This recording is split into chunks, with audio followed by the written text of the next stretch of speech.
नमस्कार दोस्तों, स्वागत है आपका प्रभा साक्षी पॉडकास्ट के एक और नए एपिसोड में। आज हम बात करेंगे अमेरिकी चुनावों में ट्रंप की नीतियों की हार और वाम विचारधारा के उभार ने बड़े राजनीतिक संकेत दिए हैं। तो चलिए शुरू करते हैं आज के पॉडकास्ट को। लेकिन उससे पहले अगर आपने हमारे चैनल को सब्सक्राइब नहीं किया है तो कर लीजिए, ताकि आप ऐसे ही रोचक और जानकारीपूर्ण पॉडकास्ट सुन सकें। अमेरिका की राजनीति में हालिया चुनावों ने एक बार फिर यह सिद्ध कर दिया कि लोकतंत्र में सत्ता का अहंकार लंबे समय तक नहीं टिकता। राष्ट्रपति डोनाल्ड ट्रंप के दोबारा सत्ता में लौटने के 10 माह बाद हुए इन चुनावों में रिपब्लिकन पार्टी को करारी हार का सामना करना पड़ा है। डेमोक्रेट्स ने वर्जीनिया और न्यू जर्सी के राज्यपाल चुनावों में निर्णायक जीत दर्ज की, जबकि न्यूयॉर्क सिटी में भारतीय मूल के जोहरान ममदानी के मेयर चुने जाने ने राजनीतिक परिदृश्य को नया आयाम दिया। यह परिणाम केवल डेमोक्रेटिक पार्टी की जीत नहीं, बल्कि ट्रंप की विभाजनकारी राजनीति के विरुद्ध एक नैतिक और वैचारिक जनादेश भी प्रतीत होता है। हम आपको बता दें कि वर्जीनिया में अबीगेल स्पैनबर्गर ने इतिहास रचते हुए राज्य की पहली महिला गवर्नर के रूप में जीत दर्ज की। वहीं हैदराबाद में जन्मी गजाला हाशमी उपराज्यपाल बनी।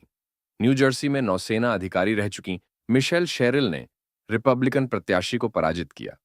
इन तीनों महिला नेताओं का एक साझा बिंदु है, राष्ट्र सुरक्षा और जनसेवा में अनुभव। लेकिन राजनीतिक दृष्टि से वे ट्रंप के विचारों के विपरीत खड़ी हैं। वहीं न्यूयॉर्क में 34 वर्षीय जोहरान ममदानी की जीत इस चुनावी चक्र की सबसे चर्चित घटना रही। मीरा नायर और महमूद ममदानी के पुत्र जोहरान, जो democratic socialists of America DSA से जुड़े हैं, उन्होंने पूर्व गवर्नर एंड्रयू कुओमो और रिपब्लिकन उम्मीदवार कर्टिस स्लीवा को हराकर इतिहास रच दिया। उनकी जीत न केवल अमेरिकी राजनीति में दक्षिणपंथी लहर के विरुद्ध शहरी जनमत का संकेत है, बल्कि समाजवादी नीतियों की नई स्वीकार्यता का भी प्रतीक है। देखा जाए तो ये चुनाव केवल कुछ राज्यों की राजनीतिक अदला बदली नहीं है, ये अमेरिका की विचारधारात्मक आत्मा की लड़ाई का संकेत है। पिछले कुछ वर्षों में ट्रंप ने अमेरिका बनाम कम्युनिज्म जैसी रेखाएं खींचकर समाज को दो हिस्सों में बांटने का प्रयास किया। लेकिन हालिया परिणाम दर्शाते हैं कि अमेरिकी मतदाता इन ध्रुवीकरण प्रयासों से थक चुके हैं। स्पैनबर्गर और शेरिल जैसी मध्यमार्गी महिला नेताओं के साथ ममदानी जैसे समाजवादी विचारक की सफलता यह बताती है कि अमेरिकी मतदाता अब पहचान की राजनीति से आगे बढ़कर जीवन की सामर्थ्यता और समान अवसरों की ओर झुक रहे हैं। यही कारण है कि ममदानी का नारा फ्री ट्रांजिट और सस्ती हाउसिंग न्यूयॉर्क के मतदाताओं के दिल तक पहुंचा। चुनाव परिणामों पर कई राजनयिकों और विशेषज्ञों ने ठीक ही कहा है कि ममदानी की जीत न्यूयॉर्क का ट्रंप की नीतियों को जवाब है। यह अमेरिका के भीतर उस वैचारिक प्रतिरोध का हिस्सा है जो ट्रंप की दक्षिणपंथी राष्ट्रवाद की राजनीति को चुनौती दे रहा है। इस परिघटना का प्रभाव केवल अमेरिकी सीमाओं तक सीमित नहीं रहेगा। इसमें कोई दो राय नहीं कि अमेरिका विश्व राजनीति का वैचारिक दिशा सूचक है।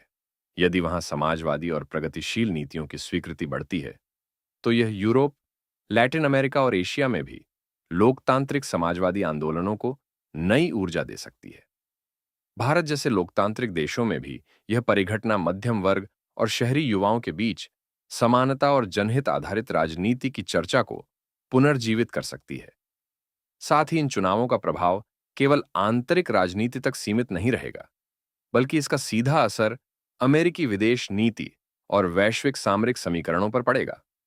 पूर्व सीआईए एजेंट स्पैनबर्गर और पूर्व नौसेना अधिकारी शेरिल जैसी नेताओं का उदय यह संकेत देता है कि डेमोक्रेटिक पार्टी अब केवल प्रगतिशील नहीं, बल्कि राष्ट्र सुरक्षा संवेदनशील छवि भी बनाना चाहती है। यह ट्रंप के अति राष्ट्रवादी रुख के लिए एक व्यावहारिक विकल्प प्रस्तुत करता है।